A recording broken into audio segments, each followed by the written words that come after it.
मुदच्यते पूर्णस्य पूर्णमादाय पूर्णमेवावशिष्यते। ॐ शान्ति शान्ति शान्ति। ॐ सहना भवतु सहनौ भुनक्तु सह वीर्यं करवावहै तेजस्विनावधीतमस्तु मा विद्विषावहै। ॐ शान्ति शान्ति शान्ति।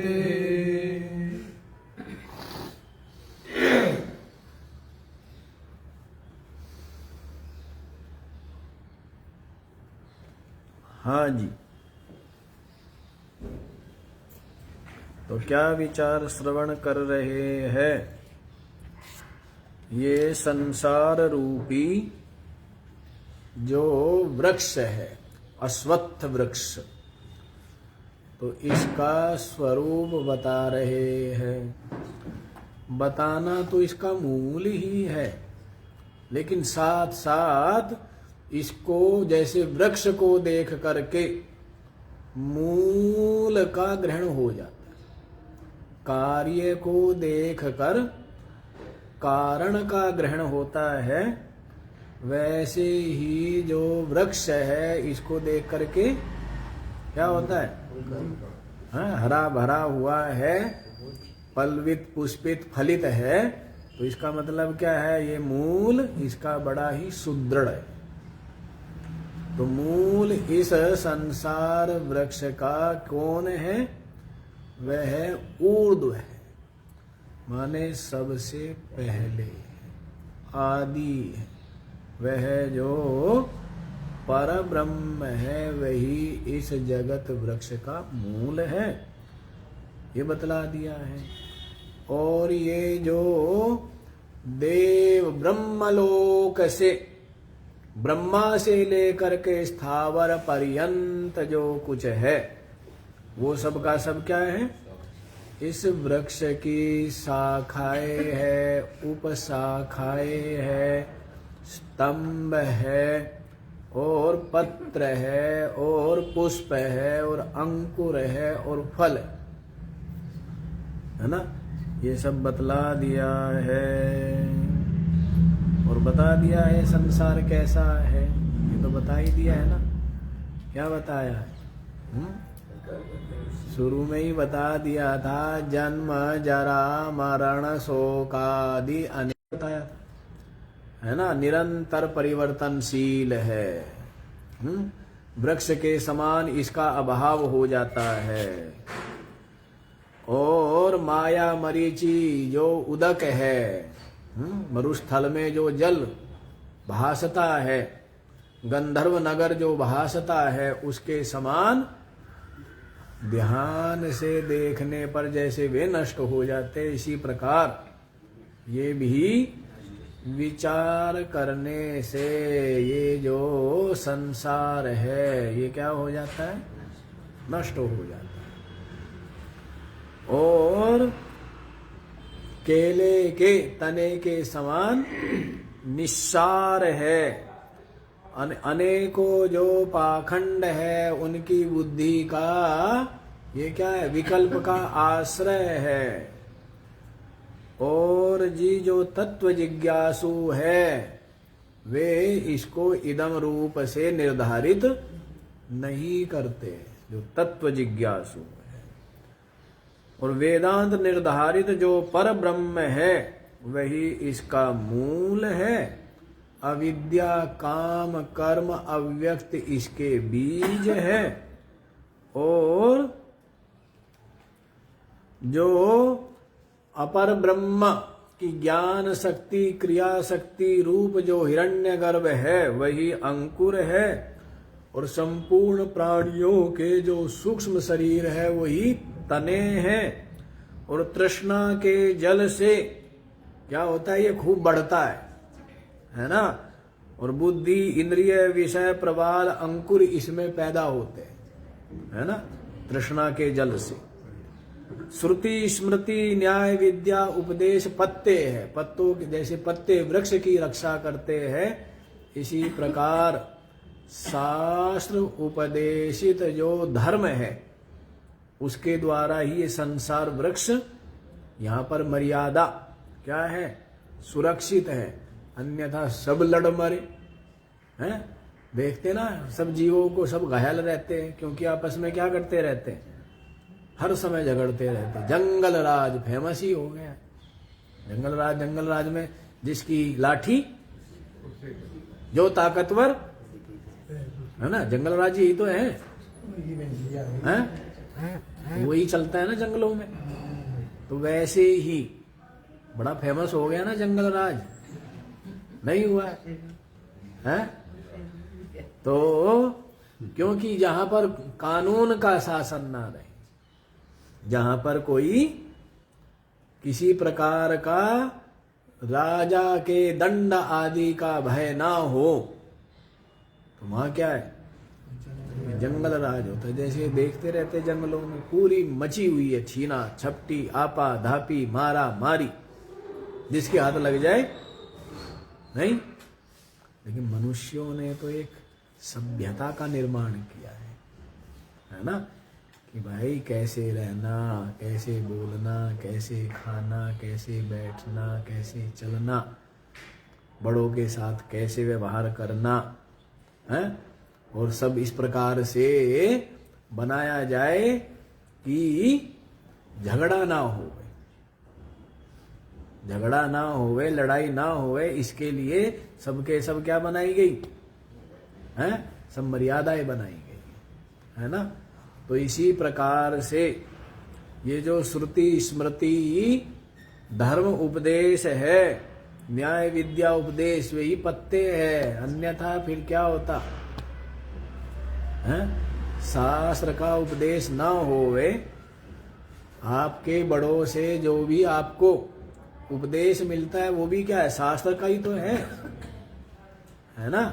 सत्य बोलो, चोरी मत करो, किसी को पीड़ा मत दो, किसी का धन का अपहरण मत करो, किसी को सताओ मत, इस प्रकार से किसी का धन मत छीनो, इस प्रकार से बनी हुई है ना।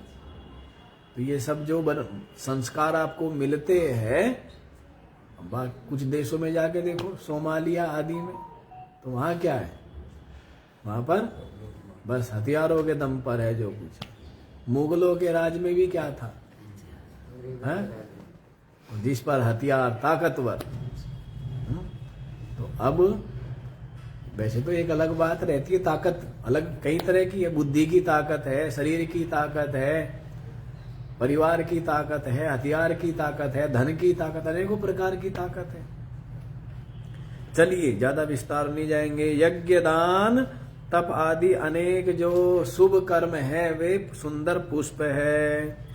सुख दुख वेदना आदि अनेक रस है, और प्राणियों की जो आजीविकाएं है वही क्या है, अनंत फल है। प्राणी को जो जो प्राप्त होता है वही क्या है, अनेकों प्रकार के फल है, और उन फलों का सेवन करता है तो उनकी तृष्णा से, उनकी तृष्णा के जल से क्या होता है, इसका जो मूल है, वासना रूपी मूल, वो और अधिक दृढ़ होता जाता है। सत्य नाम आदि 7 लोक है जो ब्रह्मादि पक्षियों ने उसमें घोंसले बना रखे। सब पक्षियों ने जैसे घोंसले बनाते हैं, और उसमें कौन रहता है, उनके जो प्रियजन है, परिवार जन, प्रियजन, समान विचार वाले, वो सब क्या रहते, एक जगह रहते। और जिनके विचार नहीं मिलते हैं वो कहते हैं हमें पाकिस्तान चाहिए, नहीं तो घर घर में मांगते रहते, नहीं मांगते रहते, कोई कहता है पाकिस्तान, कोई कहता है खालिस्तान, हैं? तो मांगते नहीं मांगते, कोई कहता है न्यारा दे दो, पूरब वाला हिस्सा मेरे को चाहिए, हैं? बड़ी बड़ी विचित्र वो चलती है।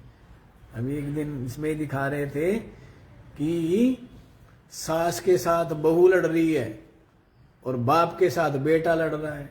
बाप को नीचे गिराया हुआ है, सर फोड़ा हुआ है, बेटा उसके छाती पर बैठा हुआ है, और बहू ने सासू को नीचे गिराया हुआ है, हाथ में लाठी लिए हुए है। तो ये है स्थिति आजकल, है ना?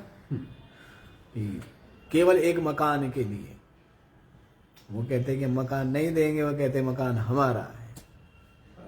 तो ये बात है, समझ रहे? तो यूं ही है ना। नहीं तो क्या है, जब हाथ पैर ठीक ठाक है तो तू भी मजदूरी करके और तू भी अपने जीवन का निर्वाह कर, है ना, परिश्रम कर। पर ये नहीं है ना, बड़ों से तो क्या ले लेना है, सब छीन लेना है और फिर उनको क्या कर देना है, खाली। क्या करना है? ये स्थिति है, नई स्थिति है।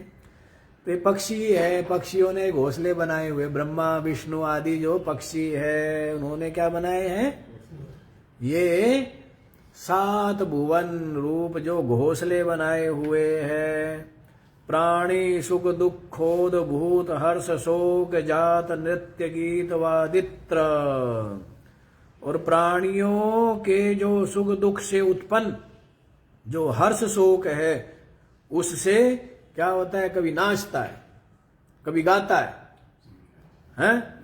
और कभी संगीत सुनता है या सुनाता है, और कभी क्या होता है, चित्त बिल्कुल अशांत हो जाता है ना? और कभी क्या होता है,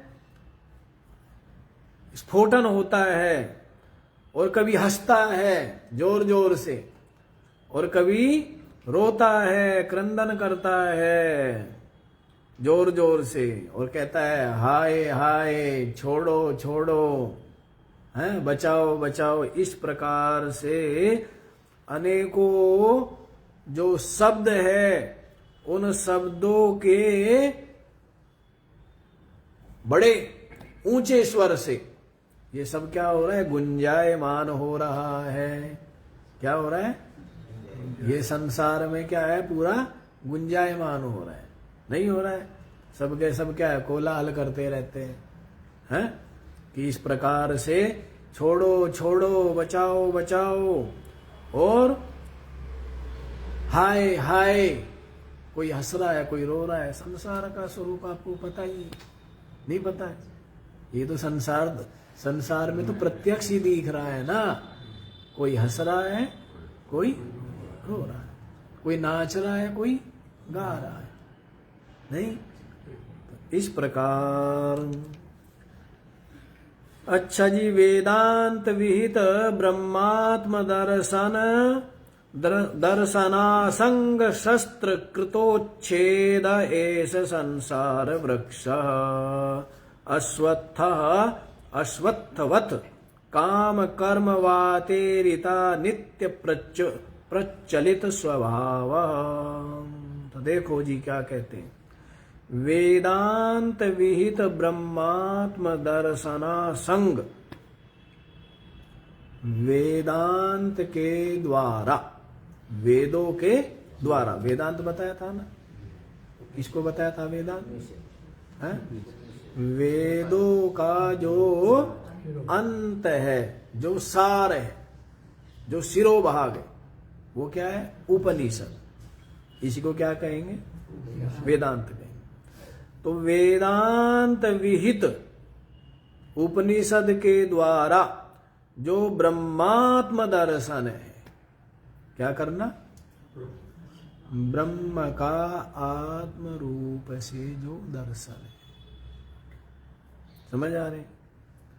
उपनिषद ज्ञान के द्वारा ब्रह्म का आत्म रूप से जो दर्शन है, उस असंग शस्त्र कृत उच्छेद, उस असंगता रूप शस्त्र के द्वारा क्या हो जाता है? अच्छा, एक चीज और है, आप ये देखो क्या बोला है ब्रह्मात्म दर्शन असंग,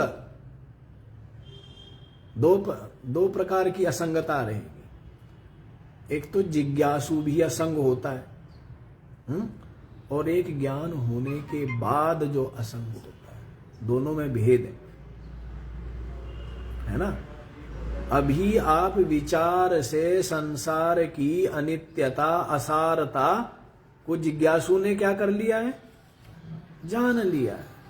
खूब बारीकी से, खूब सूक्ष्मता से संसार की असारता, दुख रूपता, अनित्यता, क्षणभंगुरता को क्या कर लिया है, जान लिया है, अनुभव कर लिया है, मान लीजिए।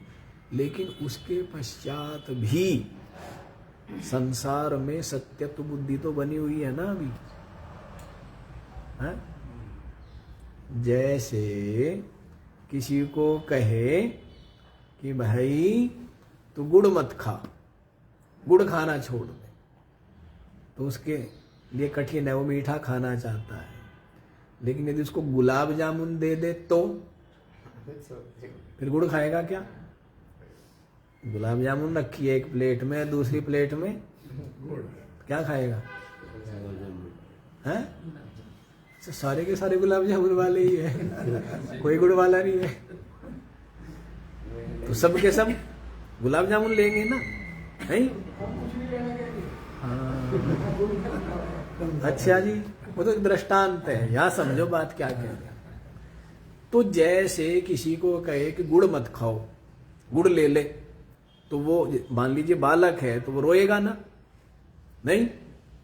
वो नहीं चाहता है छोड़ना, वो तो खाना चाहता है। लेकिन उसके हाथ से गुड़ लेके और यदि गुलाब जामुन दे दे तो बताओ, और फिर गुड़ पकड़ाए तो, है ना?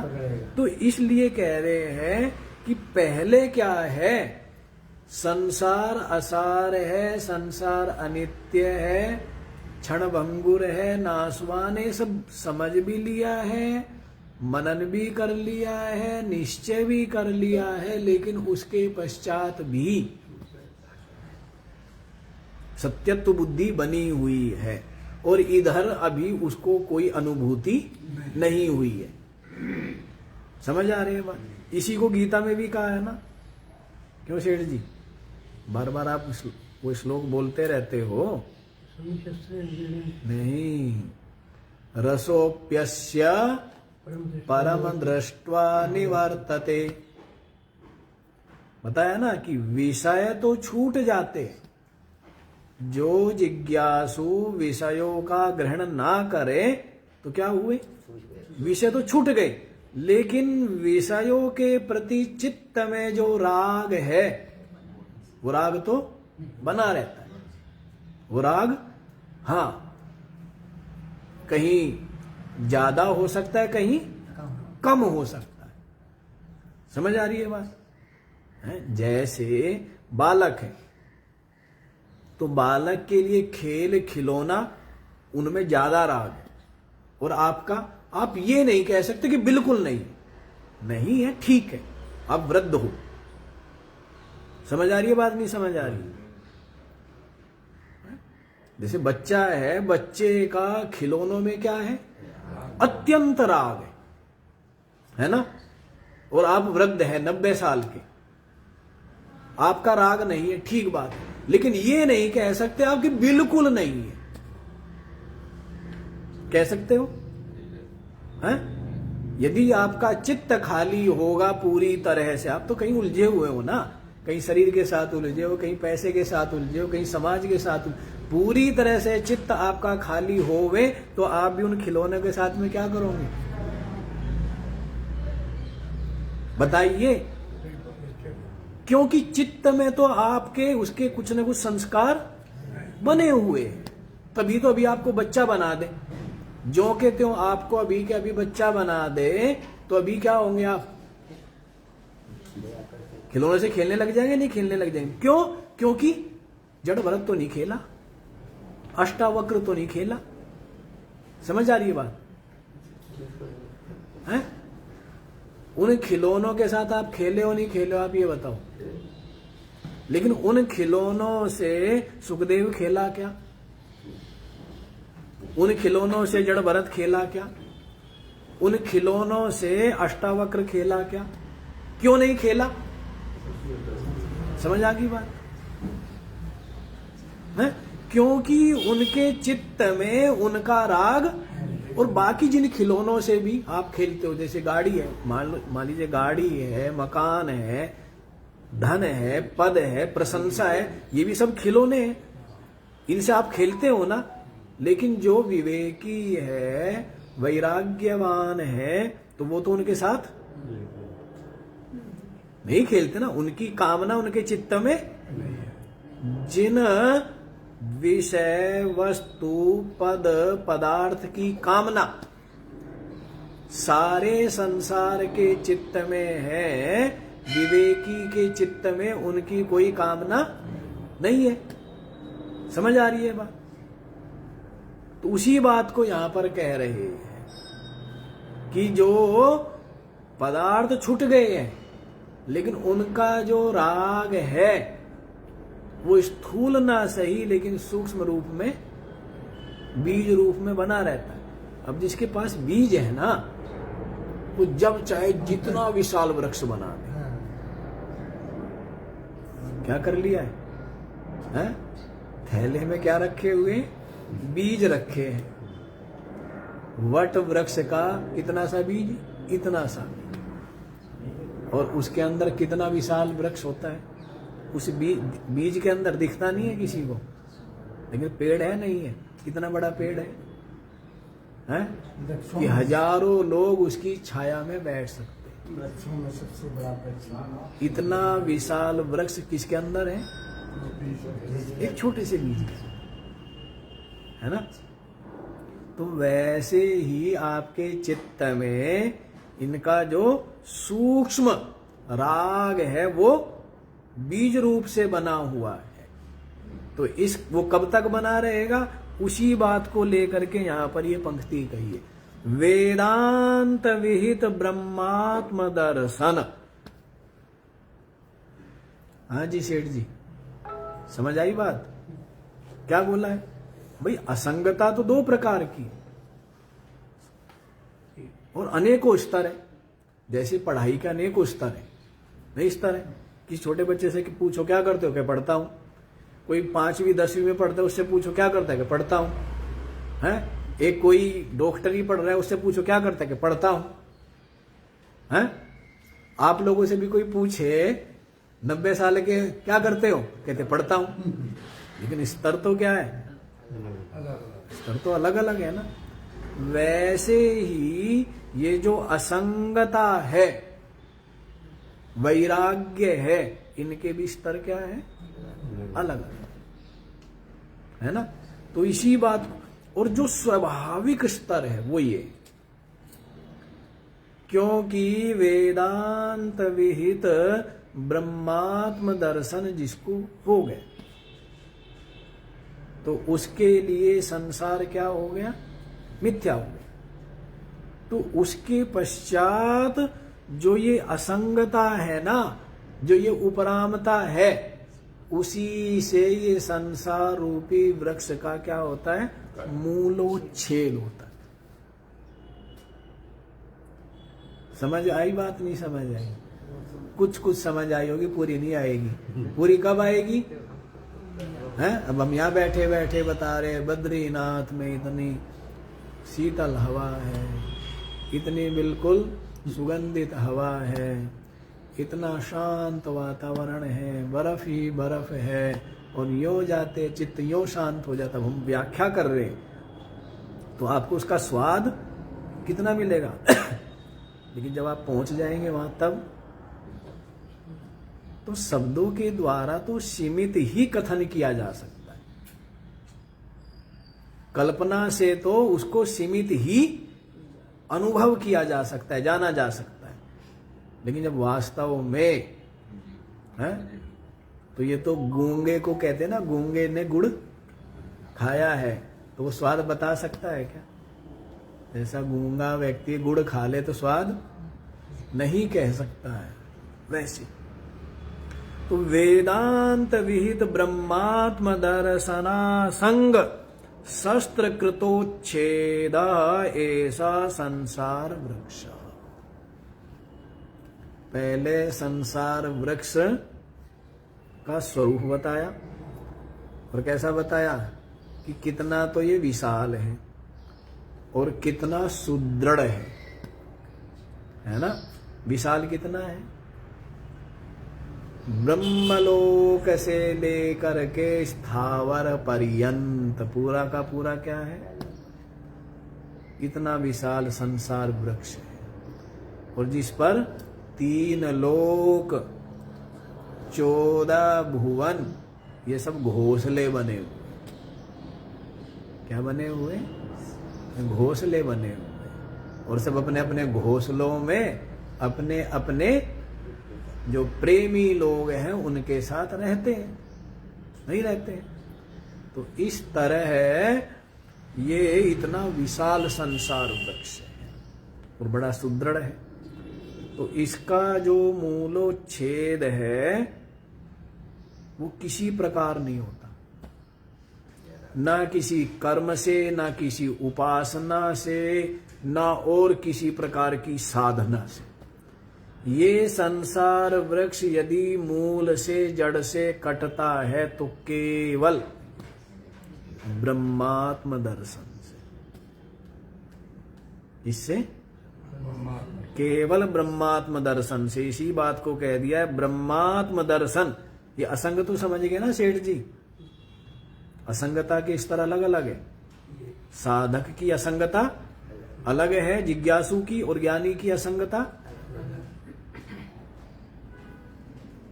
जिज्ञासु भी संसार में रह रहा है और ज्ञानी भी संसार में रहता है, लेकिन दोनों की जो निश्चय है वो बिल्कुल, और संसारी भी यही रहता है, बालक भी यही रहते, आप भी यही रहते हो, लेकिन बुद्धि का स्तर तो निश्चय बिल्कुल अलग अलग है। उसको तो खिलौने ही सब कुछ लगते हैं, नहीं लगते हैं।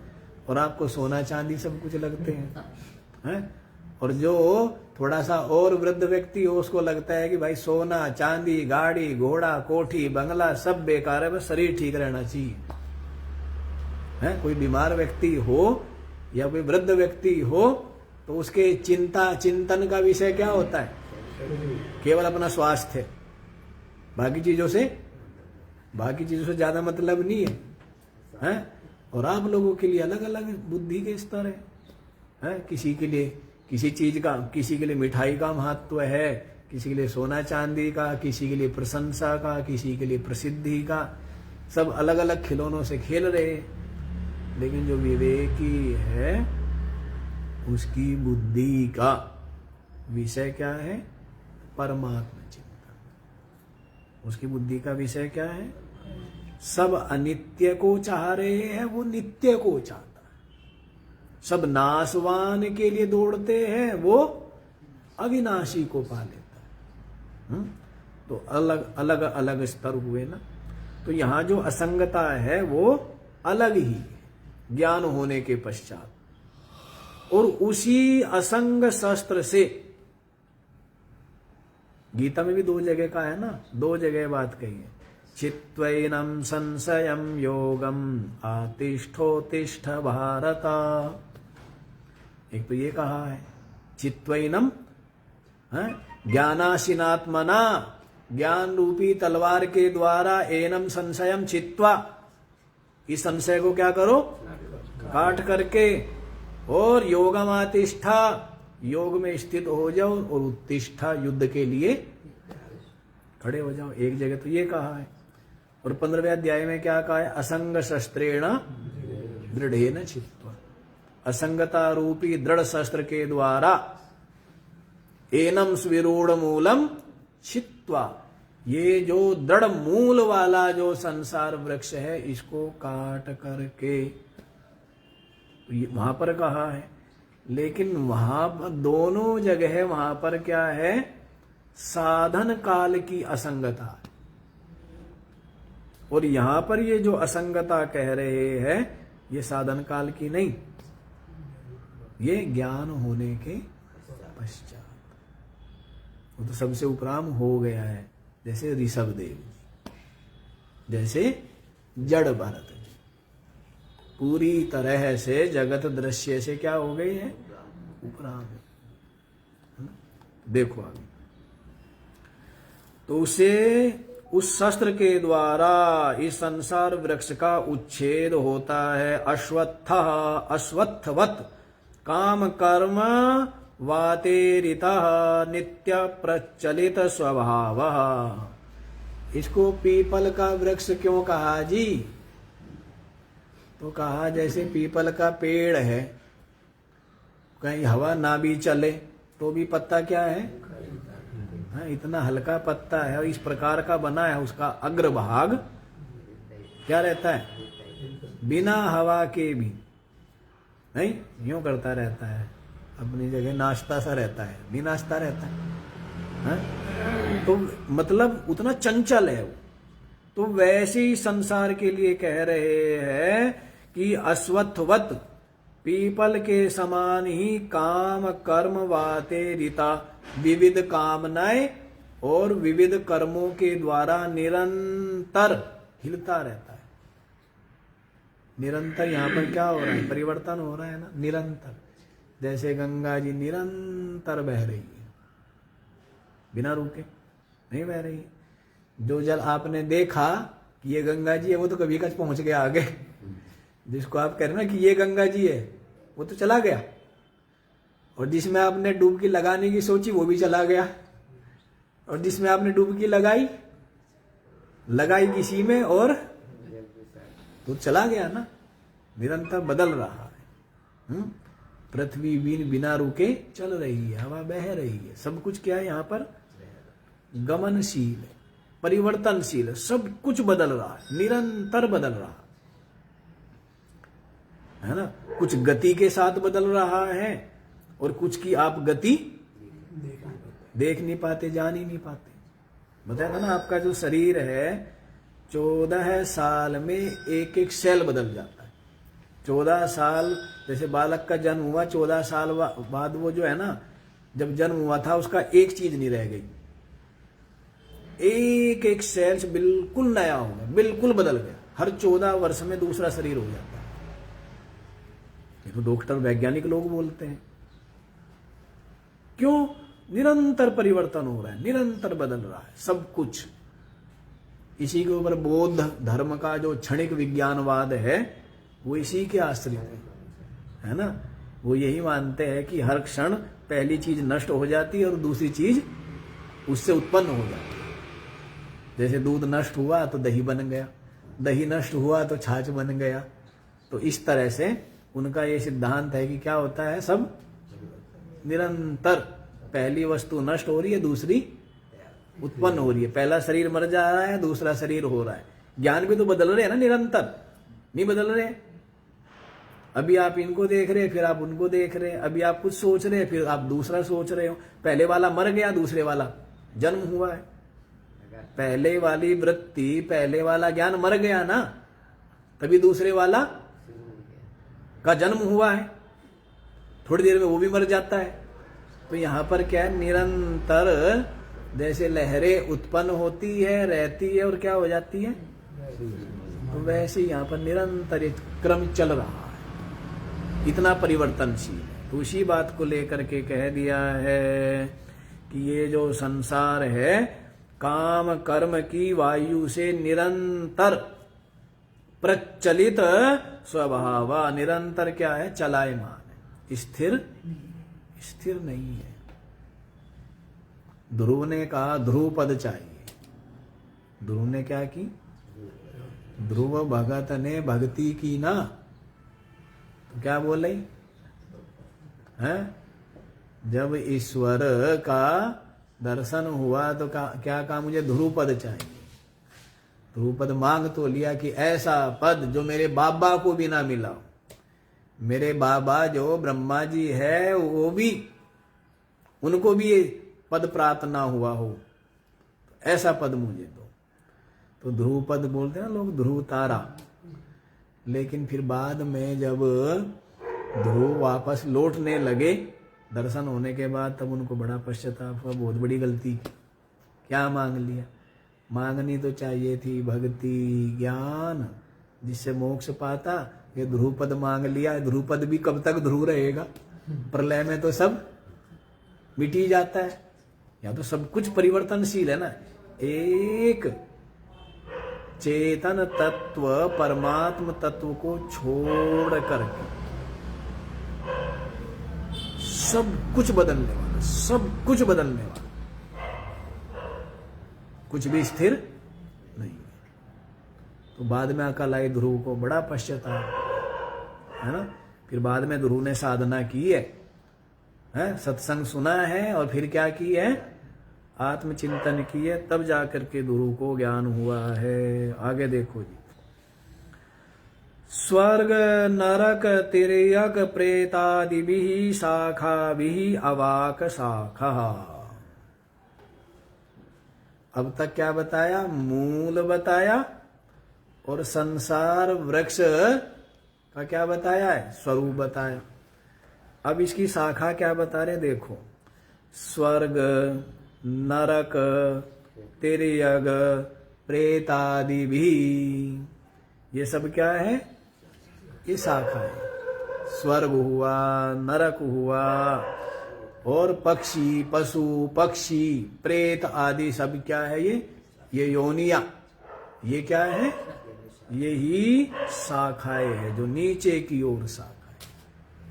नीचे की ओर माने परमात्मा के पश्चात होती, परमात्मा से उत्पन्न हुई है तो उसके बाद हुई ना, तो इसीलिए कह दिया नीचे की ओर शाखाएं। शायद गीता प्रेस वालों ने भी बनाया है क्या पेड़?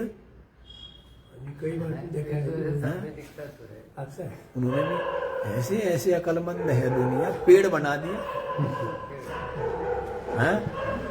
तो पेड़ क्या बनाया कि नीचे को इसकी क्या है? शाखाएं हैं, पत्ते हैं और ऊपर को परमात्मा दिखा दिया, परमात्मा बैठा है। तो उसका मतलब ऐसा नहीं है। उसका मतलब ये है कि सबसे आदि, सबसे पहले, सबका कारण, सब जिससे उत्पन्न हुआ है वो परमात्मा ऊर्ध्व है, माने पहले है।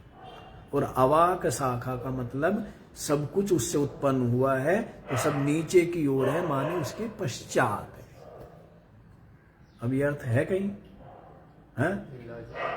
अब दुनिया भर के हैं बड़े बड़े प्रिंटिंग प्रेस और ज्ञानी और बना दिया पेड़।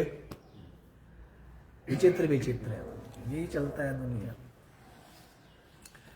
अच्छा जी, तो समझ आया?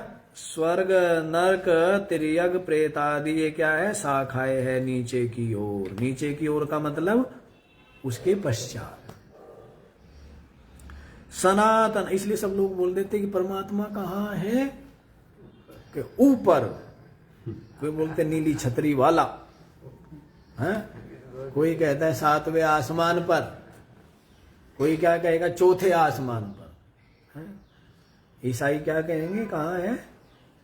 7वें आसमान पर बैठा हुआ है उनका गोड़, कोट पैंट पहन के, टाई लगा के हैं। और इनसे पूछो मुस्लिमों से कि कहाँ बैठा है, तो ये कहेंगे चौथे आसमान पे बैठा है।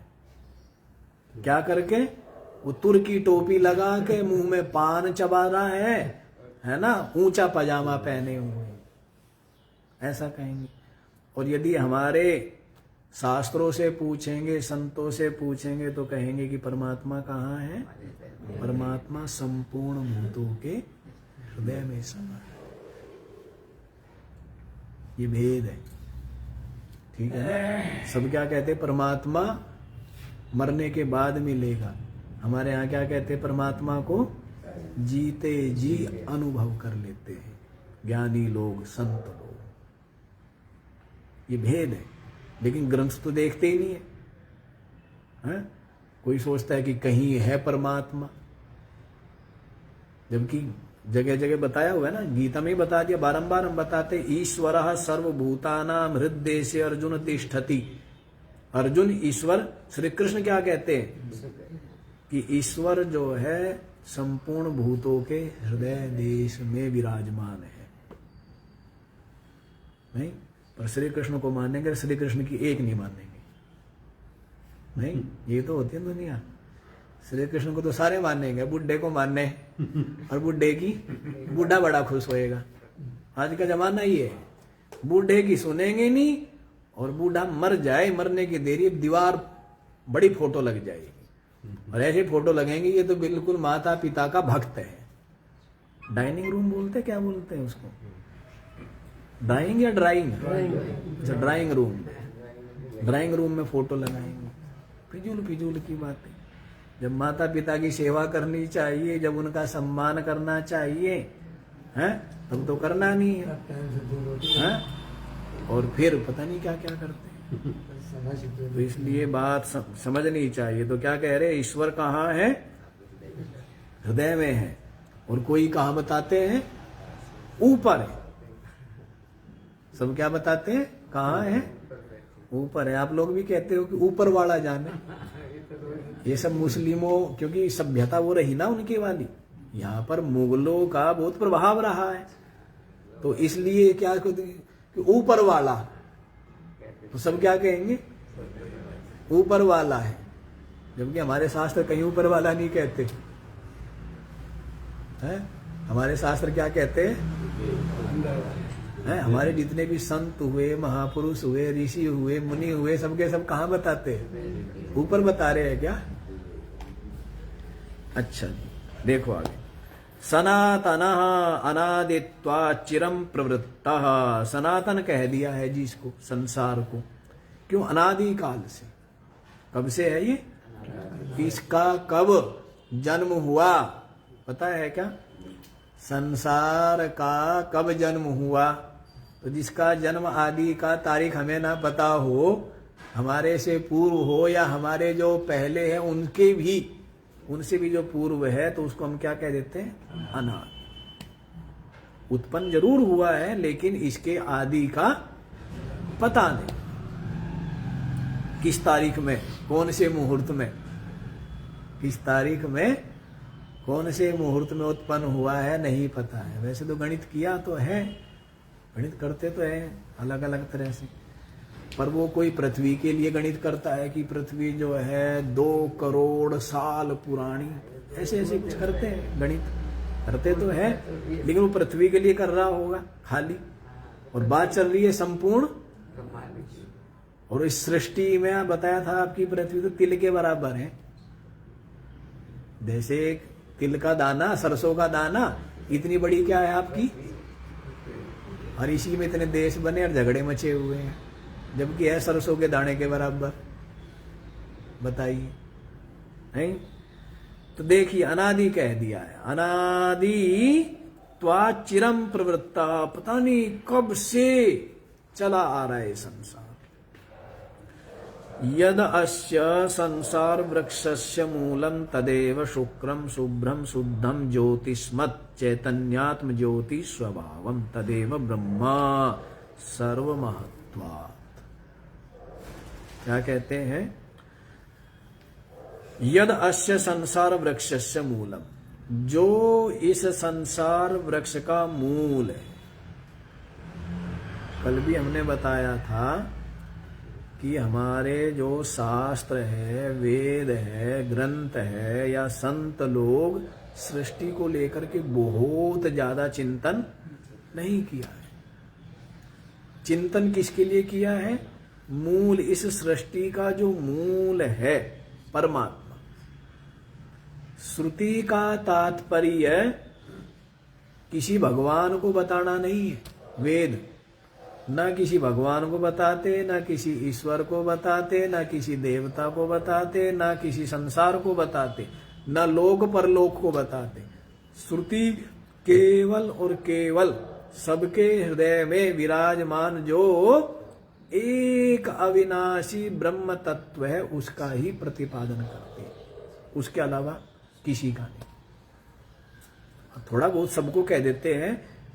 वैसे तो यज्ञ भी बताए हैं, जैसे वेदों में क्या आता है? कर्मकांड भी है, उपासना कांड भी है, ज्ञान कांड भी है। ज्यादा मंत्र किसके हैं? 80,000 मंत्र किसके? कर्मकांड के।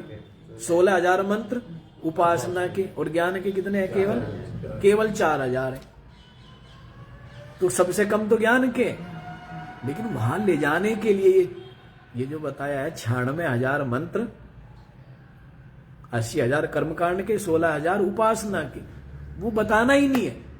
लेकिन जैसे खेती में बीज बोना है, पहले क्या करना पड़ता है? खेती को तैयार करना। तो ये जो कर्म और उपासना है, ये श्रुति का तात्पर्य नहीं है बताना। तो कर्मों में विविध प्रकार के यज्ञ बताए, उपासनाओं में विविध प्रकार की उपासनाएं बताई, प्रतीकोपासना, उद्गीत उपासना, प्राणोपासना, अनेकों प्रकार की अहंग्रह उपासना, अनेकों प्रकार की उपासनाएं बताई।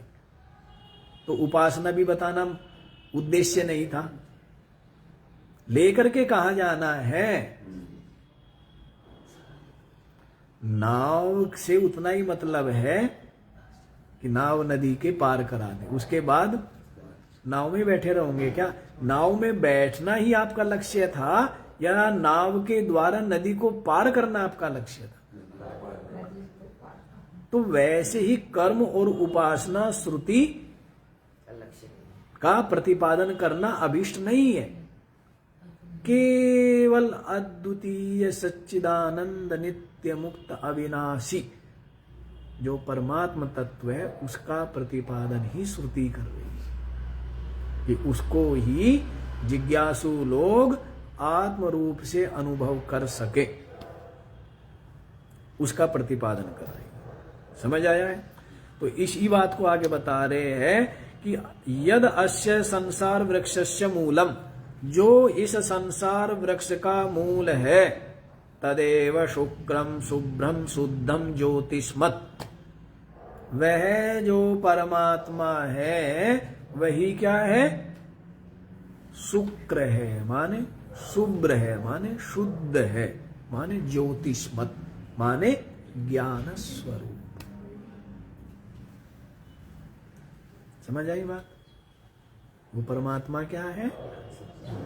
जो इस संसार रूपी इतने विशाल वृक्ष का जो मूल है, जड़, वो परमात्मा कैसा है? वही शुद्ध है, वही क्या है? ज्योतिष्मत है, प्रकाश रूप है, माने ज्ञान स्वरूप। आगे देखो, चैतन्यात्म ज्योति स्वभावम तदेव ब्रह्म सर्व महत्वात्। क्या है वो? चैतन्यात्म ज्योति। क्या है? जो चैतन्य आत्म ज्योति है वही स्वभाव है, तदेव ब्रह्मा, वही ब्रह्म है। ब्रह्म क्यों कहा है? सर्व महत्वात्, सबसे महत्व होने से, सबसे बड़ा होने से। वो क्या है? ब्रह्म है। बताया था ना आपको कि जैसे जल में रहती है लहर, तो लहर, जल तो लहर के बिना भी है, लेकिन लहरें जल के बिना नहीं रह सकती। कि लहर जो है वो जल को छोड़ के कहीं मिली आपको? है? क्योंकि लहर का कोई अस्तित्व ही नहीं है। लहर तो क्या है? केवल जल में एक हलचल मात्र है। तो वैसे ही संसार तो परमात्मा में लहर की तरह है। तो लहर है तब भी जल है, और लहर नहीं है तब भी जल है। वैसे ही संसार है तो भी परमात्मा है, और संसार नहीं है तो भी। समझ आ रही बात? घड़ा है तब भी मिट्टी, और घड़ा नहीं था या नहीं रहेगा तब भी क्या रहेगी? आभूषण है तब भी सोना है, आभूषण नहीं था नहीं होगा तब भी क्या है? और आभूषण है तब भी क्या है? सोना ही सोना है। ये तो कार्य मात्र है, ये तो बनते हैं और नष्ट हो जाते हैं। लहरें तो उठती है और लीन हो जाती है। तो इसलिए सब कुछ परमात्मा में है। सब कुछ किस में है? तो इसलिए परमात्मा क्या हुआ?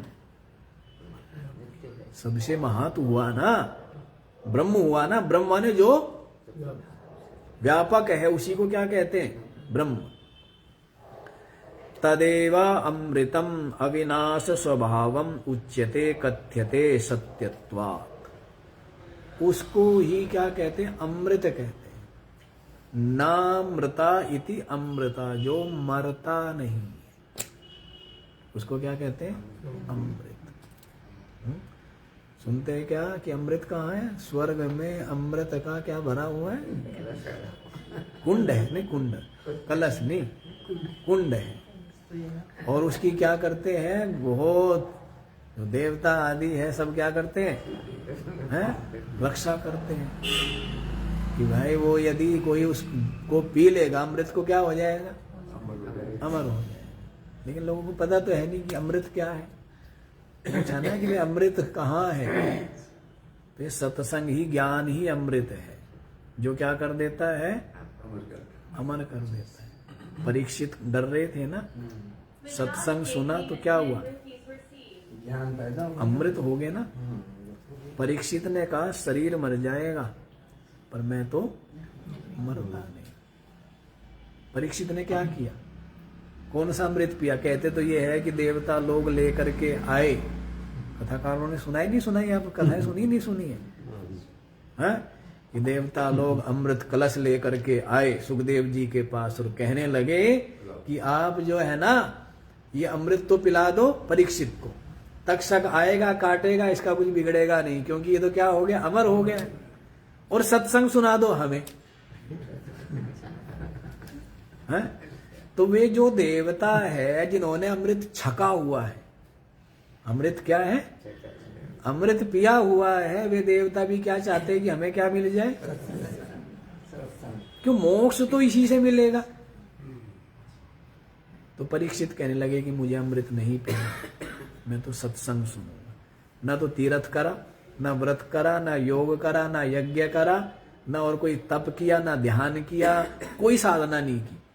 क्या बोले? क्या करूंगा? केवल सत्संग सुनूंगा। और सत्संग सुना इतने ध्यान से, इतनी एकाग्रता से कि 7 दिन में ही बोध हो गया। जान लिया कि मैं तो आत्मा हूं और ये शरीर तो क्या है? ये तो वस्त्र मात्र है, चादर मात्र है। ये तो मरता ही है, पुराना होता। गीता बोल दिया है ना, पुराना होता है, फटता है। पुराना शरीर छोड़कर, जैसे पुराने वस्त्र छोड़ करके नए वस्त्र धारण करते हैं, पुराना शरीर छोड़ करके जीवात्मा नया शरीर धारण करते। तो इस तरह है, क्या बता दिया? तो परीक्षित ने जान लिया शरीर मर जाएगा, मैं केवल ज्ञान से। तो ये ज्ञान ही क्या है? यही अमृत है। कभी आप उसको समझ रहे हो? और इस ज्ञान के द्वारा ही इसको भी अमृत क्यों कह रहे हैं?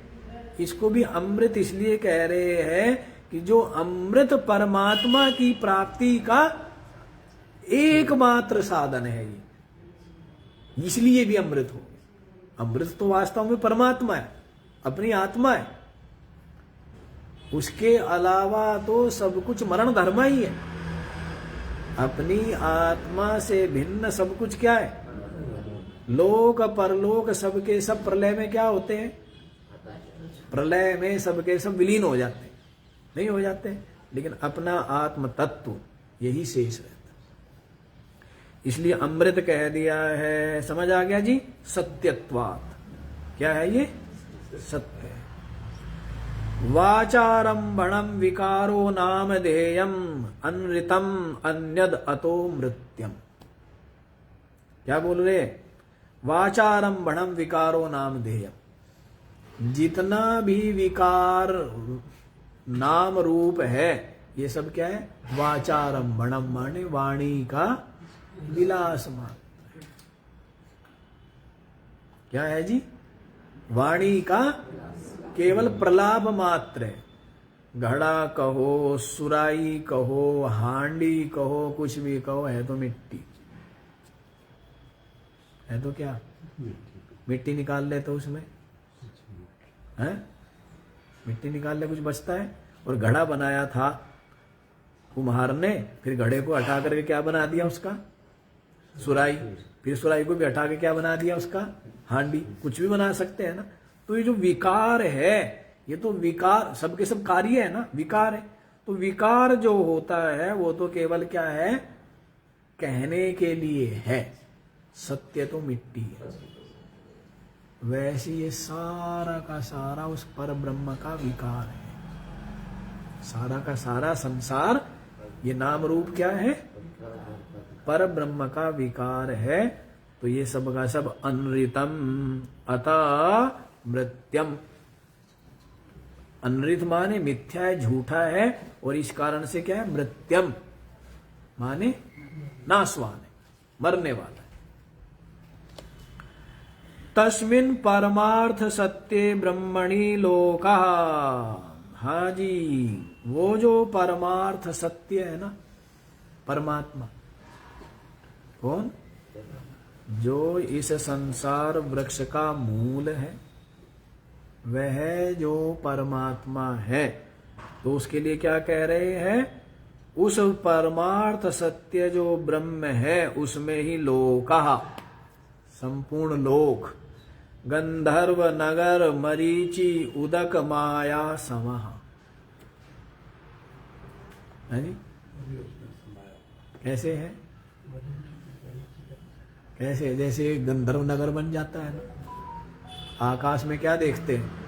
7 मंजिल का बहुत बड़ी बिल्डिंग बनी हुई दिखती है, दिखती है बादलों से। तो क्या है वो? है, लेकिन लगता क्या है? बिल्कुल बहुत सुंदर, किसी ने बड़ा अच्छा बनाया, नहीं लगता है? लोग ऐसे फोटो भी खींचते हैं, वीडियो बनाते हैं, कुछ ऐसा बन जाते हैं ना, आकृति सी बन जाती है, तो कहते हैं ऊपर से भगवान झांक रहा है। ऐसे भी आता है बहुत। आजकल तो उस तरह की सैटेलाइट तस्वीरें आती है, तो ये कहते हैं कि ऊपर से देखो, ये आंख है, ये कान है, ये नाक है, ये मुंह, हरियो पर्दा सा हटा के ना आकाश का, और ऊपर से भगवान झांक रहा है और सबको। ऐसी विचित्र विचित्र बातें चलती है संसार में, नहीं? ये ऊपर से भगवान झांक रहा है। तो ये सब क्या है? ये सब के सब यूं ही बन जाते हैं, है ना? ये सब बादलों बादलों का वो है, और कुछ भी नहीं है, ऐसा नहीं है। तो क्या कह रहे हैं? उस परमार्थ सत्य जो ब्रह्म है, उस ब्रह्म में सारे के सारे लोक कैसे हैं? गंधर्व नगर के समान, मरीचि उदक के समान, और मायावी की माया के समान। गंधर्व नगर जो हमने बताया, मरीचि उदक क्या लगता है? जल भरा हुआ है। राजस्थान में जाओ तो क्या लगता है? अब राजस्थान में जाने की जरूरत ही नहीं है, अब तो सड़कों पर ही दिख जाता है। गाड़ी में चलो तो क्या दिखता है कि आधे किलोमीटर दूरी पर बारिश हुई है, शायद गीला है। पास जाते हैं तो क्या कुछ है? फिर और आगे दिखने लग जाता है कुछ है। तो जो दिख रहा है लेकिन वास्तव में नहीं है, इसी प्रकार से है ये सब। सारे के सारे लोक गंधर्व नगर के समान, मरीचि उदक के समान, और माया समहा। जो जादूगर होता है ना, क्या दिखा देता है?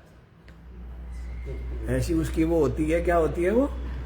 पोटली सी, और उसमें से इतना दुनिया भर का सामान निकाल करके दिखा देगा। इतने वस्त्र कहो तो वस्त्रों के पूरी की पूरी है, बंडल के बंडल निकाल देगा। नोट कहो, जितना धन का उतना धन निकाल देता है, मिठाइयां निकाल देता है, सब कुछ निकाल देता है। फिर कटोरा लेके कहता है कि भाई 1-1 रुपया दे दो। यदि वे उसके पास रुपए होते, दिखा तो खूब दिए ना उसने, निकाले नहीं निकाले बताओ? आदमी को बुला करके दिखाता भी है, छू करके देखो वही बिल्कुल नोट है क्या? नहीं। मिठाई खिलाते भी है, लोगों को खिला देते हैं ना, पूछते भी है कि भाई मीठे का स्वाद आया नहीं आया, बताओ। तो जादूगर, संस्कृत में माया कहते हैं उसको, संस्कृत में माया कहेंगे। जादू, जैसे जादूगर का जादू, तो जादूगर को कहेंगे मायावी, और जादू को कहेंगे माया, है ना? तो मायावी की माया, जादूगर की जादूगरी। जादू से क्या दिखा देता है वो? कितना कुछ दिखा देता है कुछ है। यदि मिठाई निकाल सकता है इतने, भोजन कर लेना खुद, फटे पुराने कपड़े पहना हुआ है बेचारा, और वहां पर आपको क्या निकाल करके दिखाए है? इतने बढ़िया बढ़िया वस्त्र दिखा दिए। और धन धन यूं लगा देते जैसे ईंटों के लगे रहते हैं ना सड़क किनारे, हैं चट्टे, इस तरह धन के भी क्या लगा देता है? नोटों के बंडल, हैं गर्दन काट देता है। और है उसके पास कुछ भी नहीं है। तो वैसे ही बता रहे हैं ये संपूर्ण लोक, वो जो परमार्थ सत्य ब्रह्म है उसमें कैसे है? गंधर्व नगर के समान, मरीचि उदक के समान, माया के समान। परमार्थ दर्शनाभाव अवगमना, परमार्थ दर्शन के, समझो सेठ जी क्या बता रहे? परमार्थ दर्शन अभावावगमना, परमार्थ दर्शन के अभाव जब तक है तभी तक ये अवगमन होते, तभी तक इनकी प्राप्ति है। जैसे जब तक रस्सी नहीं दिखती तभी तक रस्सी देख लेने पर सांप मिलेगा, वैसे ही जो परमार्थ सत्य ब्रह्म है जब तक उसका दर्शन नहीं होता तभी तक ये नाम रूप दृश्य का ग्रहण होता है, और फिर ग्रहण नहीं होता। श्रुता माने आश्रित है, सर्वे माने समस्ता, उत्पत्ति स्थिति लयेषु, उत्पत्ति स्थिति लय में ये सब के सब लोग उस परमार्थ सत्य ब्रह्म के ही आश्रित है। तद ब्रह्म न अत्येति नाति वर्तते मृदादिम इव घटादि कार्ये कश्चन कश्चिदपि विकारः। वह जो ब्रह्म है ना उसका कोई भी अतिक्रमण नहीं कर सकता। जैसे मैंने अभी बताया कि जल का लहर अतिक्रमण, कि जल से लड़ाई करके कि मैं तो जा रही हूं अपने घर, चली जाएगी कहीं? कहां जाएगी लहर? लहर का कोई अस्तित्व ही नहीं है। जल से पृथक लहर का कोई अस्तित्व ही नहीं है क्या? लड़ करके कहीं चली जाएगी लहर? है वैसे ही मिट्टी और घड़े की लड़ाई हो गई, और घड़ा कहता है तेरे से बात भी नहीं करूं, तेरे से कोई संबंध नहीं रखूं, और मैं तो ये तेरा देश छोड़ के जा रहा हूं। यदि घड़ा ये कहे मिट्टी से, मिट्टी के अलावा घड़े का कोई अस्तित्व है? वो तो एक कुम्हार की कल्पना मात्र है। घड़ा है क्या? मिट्टी तो है। कुम्हार ने आकार दे दिया, उसका नाम रख दिया, और कुछ भी नहीं है। क्या उसमें? यदि मिट्टी निकाल ले तो मिट्टी के अलावा घड़े की कोई सत्ता ही नहीं, घड़े नाम की कोई चीज ही नहीं। वैसे ही बताया है जैसे मिट्टी के कार्य, मिट्टी के पात्र, मिट्टी का अतिक्रमण, मिट्टी को छोड़कर कहीं नहीं जा सकते, इसी प्रकार ये सब के सब कोई भी परमात्मा का अतिक्रमण नहीं कर सकता। सबका सब उसके अंदर ही है। सारा का सारा संसार, लोक परलोक, सबका सब किसमें है? ब्रह्म में। एतद् वै तत्, यही वह ब्रह्म है। हे नचिकेता, यही वह ब्रह्म है। बड़ी ताकत लगा के आप लोगों ने 3 दिन लगे शायद या 4 दिन, चलो 3 दिन 4 दिन जो भी लगे हैं, तो ये वाला तृतीय वल्ली, दूसरे अध्याय की तृतीय वल्ली का पहला मंत्र हिम्मत करके आप लोगों ने बाहर निकल गए हैं। जैसे बड़ी नदी हो ना, है? छोटा सा कोई तालाब हो, यों पार कर जाए। ये क्या निकली? बड़ी नदी निकली। तो इसमें बतला दिया आपको संसार का भी स्वरूप और इसका जो मूल है। पर ब्रह्म वही मूल है, ये बतला दिया है।